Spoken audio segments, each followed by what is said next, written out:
There are 3 guarantees in life: death, taxes, and your favorite modern-day video games dying at some point. It's an unfortunate fact of modern-day gaming that companies are willing to save what effectively amounts to pocket change by killing the very games they made and or published. Always online DRM provides increased security to a game, but at the cost of mandating an internet/server connection for aspects that shouldn't require such a thing, such as any single-player game modes. Publishers aren't willing to put out any offline patches out of fear that players will stick with an older title and not buy the newest release. And they're also willing to hunt down any methods that might even hint at their older titles being preserved. Needless to say, although more video games than ever are thankfully getting preserved and revived in different ways, there's no denying that lots of games, particularly ones in the AAA space, will have an official expiration date at some point. This video is meant to highlight a few video games that I like that'll eventually die in an official capacity at some point. Hopefully fan projects will bring each of these games back in some way, but in terms of having official means of access to play these 3 games that I'll be highlighting in this video, those will all go away at some point. So, kick back and relax, as much as you can anyway, as we take a look at some games that I like that'll eventually die.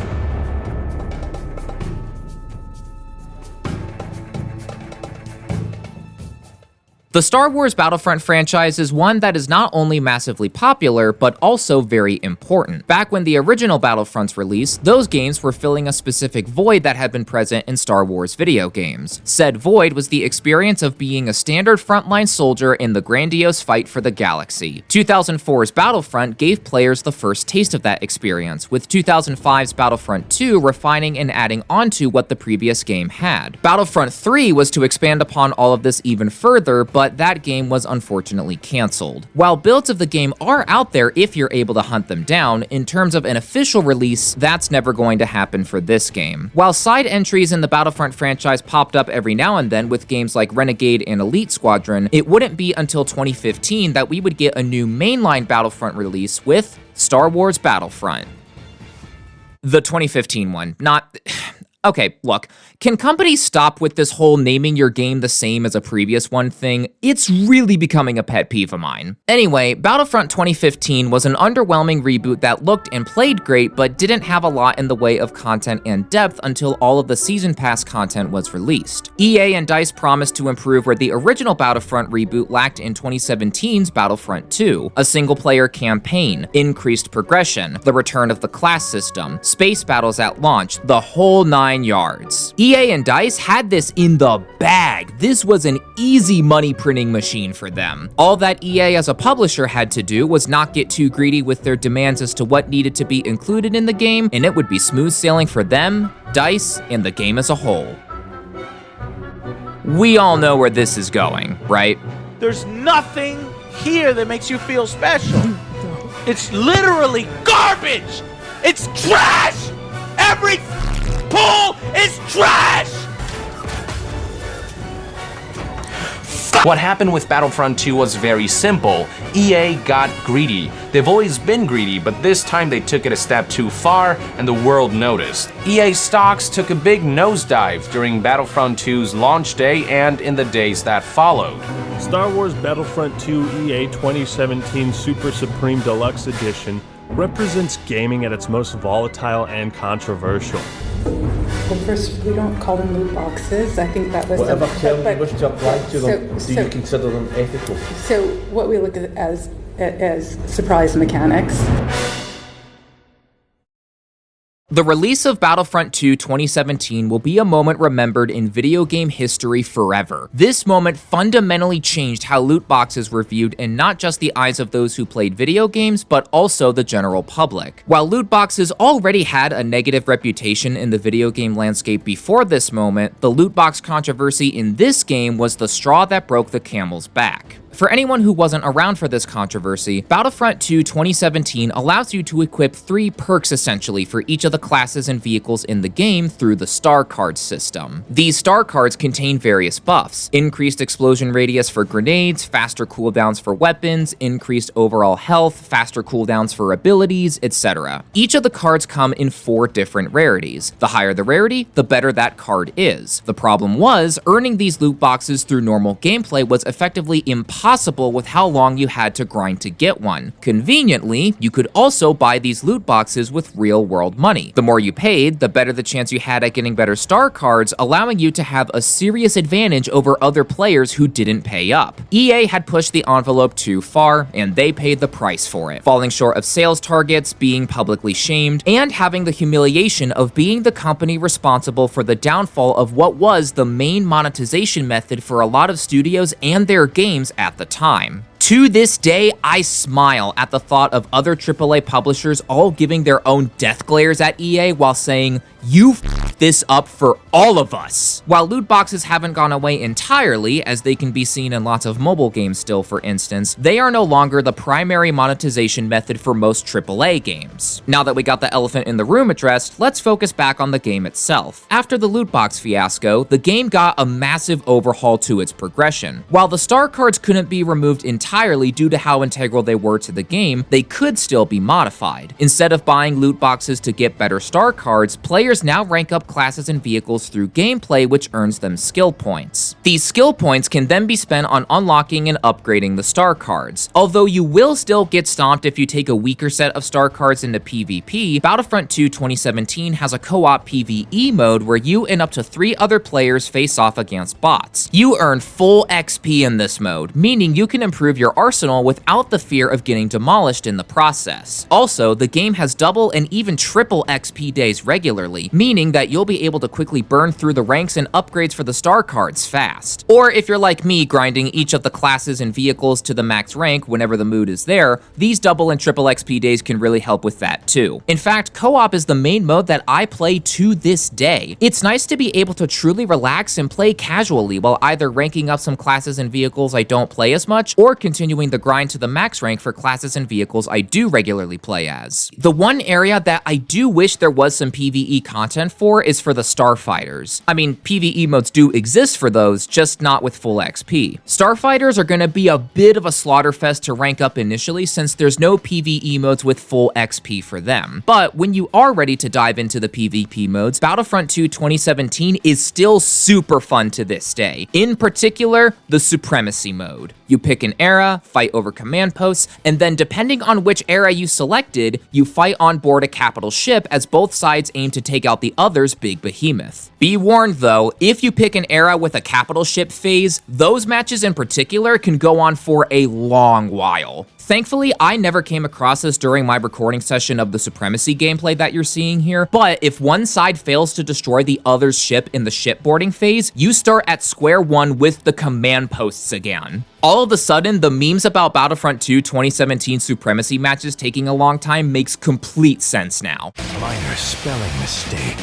That being said, the other game modes can still be a ton of fun as well. Even though there are still remnants of what Battlefront 2 2017 was originally envisioned as, that being a money-generating tool rather than a true game, the game has been patched up and is in a good spot for however many more years it has. I'm still furious, though, that one of the main reasons that support got cut for this game was because EA and DICE wanted all hands on deck for the next Battlefield game. That wouldn't have been as much of a problem had that Battlefield game not been Battlefield 2042. Support for Battlefront 2 2017 got cut in part due to this travesty of a game. Are you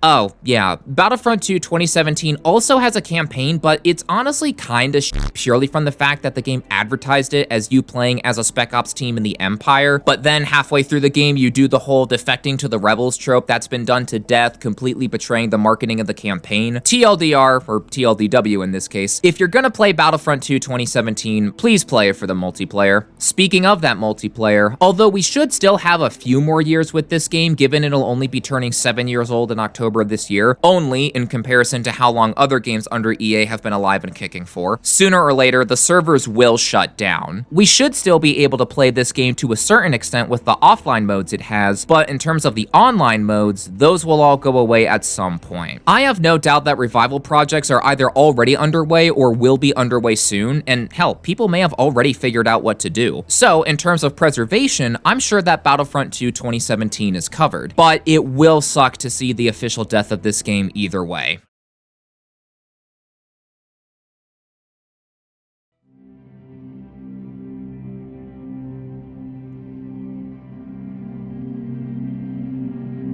The Crew 2 is one of those games where I feel kinda bad for liking it, especially with the firestorm that was the Crew's shutdown and Ubisoft doing their best to burn everything so that no preservation efforts could be made. Thankfully, Ubisoft failed in that regard, as revival projects for the Crew have been proceeding smoothly by the look of things. Focusing back on the Crew 2, giving any amount of praise to this game in particular is probably frowned upon given what Ubisoft did with the first game, hence why I say that I feel kinda bad for liking this one. That all being said, while I do have my fair share of criticisms I'm gonna give the Crew 2, I'm also gonna talk about why I still like this game despite the issues I have with it. If any praise for the Crew 2 does unironically make you want to chokeslam me to the ground, which hey, don't threaten me with a good time, then feel free to skip to this timestamp where I talk about the third and final game. The Crew 2 has a vast deviation in tone and gameplay from the first game. Rather than the illegal street racing setting and darker tone that the first game had, the Crew 2 has you as the player looking to make a name for yourself, with the game having a much more upbeat and lighthearted tone. Taking part in 4 disciplines, your goal is to gain followers to increase your rank in the game, acquire better parts for your vehicles to participate in more events, rinse and repeat. I'm going to echo the same sentiment that a lot of other people have said when reviewing the Crew 2 when I say that this game has a quantity versus quality issue. Sure, there is a ton of content offered here. 4 major disciplines with 4 event types in each of them, equaling 16 different event types to participate in. The problem is, not all of them are of the same quality. Monster trucks, for example, sound awesome on paper, but rather than smashing things like cars, you're just smashing score icons. Air races have you completing time trials rather than actually racing against other opponents. Yeah, you are racing against the clock here, but at that point, the mode should just be called Air Time Trial or something. Drag races are the same story, where the name is misleading due to the fact it's just a set of time trials rather than actual races against other opponents. Hovercrafts don't work at all.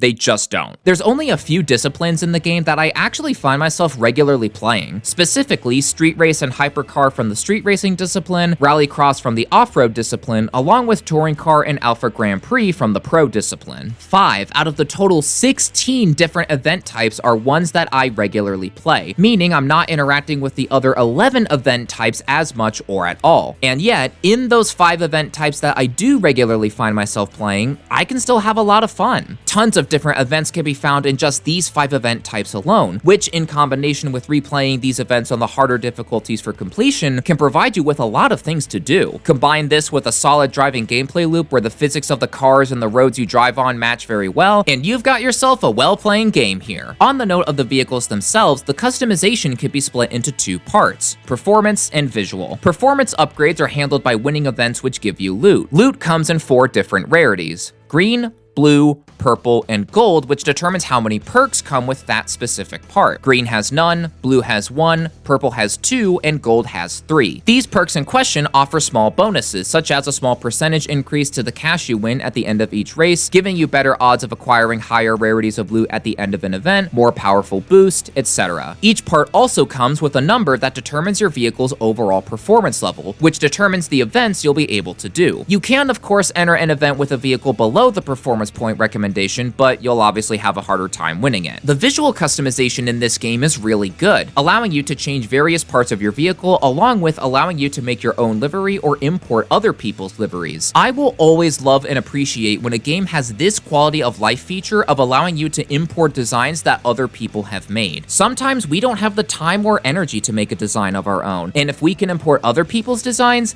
that is a godsend. While I do agree with the quantity versus quality argument for this game, game, I also have to admit that the events I do find fun and playable still have a lot of content to go after. Between playing the events themselves, unlocking and customizing the plethora of vehicles that are in this game, and the huge grind that this game offers for your rank as well, there's a lot that you can still do here. That all being said, The Crew 2 won't be around forever. All of the hours that people have put into the game, all of the vehicles they've collected, all of the events they've done will mean nothing once Ubisoft decides to repeat history with this game. Yeah, the Crew Motorfest does allow you to carry over all of the vehicles you have from The Crew 2, so the vehicles you've collected and customized will be able to live on in an official capacity in some way, but even then, the fact you won't be able to drive those vehicles in The Crew 2 once it shuts down really sucks. Even if a revival project does occur with The Crew 2, that still won't take away the pain of all the time we spent playing this game just being evaporated so easily.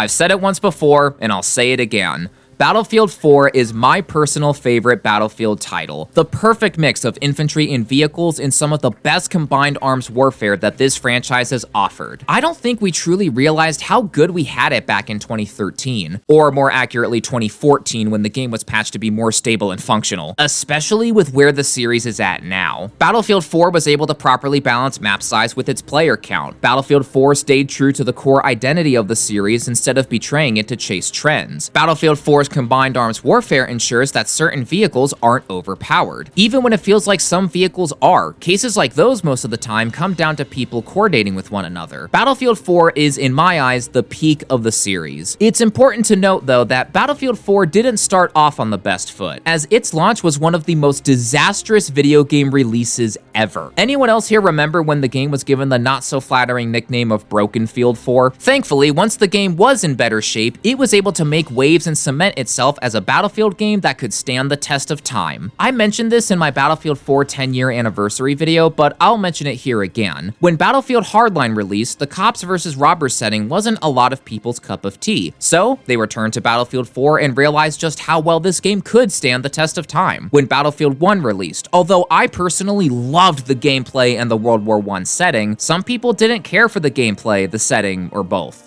So, they returned to Battlefield 4. When Battlefield 5 released, it too had a disastrous launch. While people were waiting for that game to get the fixes it needed to actually be a functional, playable game, guess which title lots of people returned to? And now, here we are, with the worst entry in the series to date, Battlefield 2042. Guess which Battlefield game tons of players return to in order to help them forget the travesty of a mess that is the current Battlefield title still as of this video. To me, this is a testament to how well designed Battlefield 4 is. Although the game can be a little rough around the edges nowadays, given a lot of the quality of life features that are in future titles aren't here, Battlefield 4's core gameplay loop is still solid enough to where it won't take too long to readjust to how things work here. Once you're fully immersed in the Battlefield 4 gameplay loop, good times await. One area that I want to specifically highlight here is the progression, because there is a ton of it. 140 ranks, tons of attachments for each weapon, mastery dog tags, service stars, a plethora of weapons and vehicles to use. This game has it all. I'm willing to bet that there's a decent chance that you still have things to unlock and go after in Battlefield 4, even if you've been regularly playing it for the past 10 years and some change. I still have a ton of things to earn if I want to go after them. The thing that sucks though is I probably won't be able to earn all there is to go after in this game, because sooner or later, EA will decide to pull the plug. Well, actually, they've already decided to pull the plug for certain versions of this game. EA is pulling the plug on Battlefield 4's multiplayer on Xbox 360 and PlayStation 3, along with doing the same for those versions of Battlefield 3 and Hardline. While it may seem inconsequential that the 7th gen console version of Battlefield 4 and the other two games will have their multiplayer experiences shut down, it is a reminder that the 8th gen console and PC versions will be next sooner or later. Time will continue to pass. EA will continue to become more greedy, looking for ways to cut down on expenses while maximizing profits. Sooner or later, this game will shut down. It seems like Battlefield 4 can be revived after its official death given the track record for revival projects for previous Battlefield titles, but like I've said for the other games in this video, its official death will still really suck when the time comes. Yeah, Battlefield 4 will still be functional through its single player campaign, but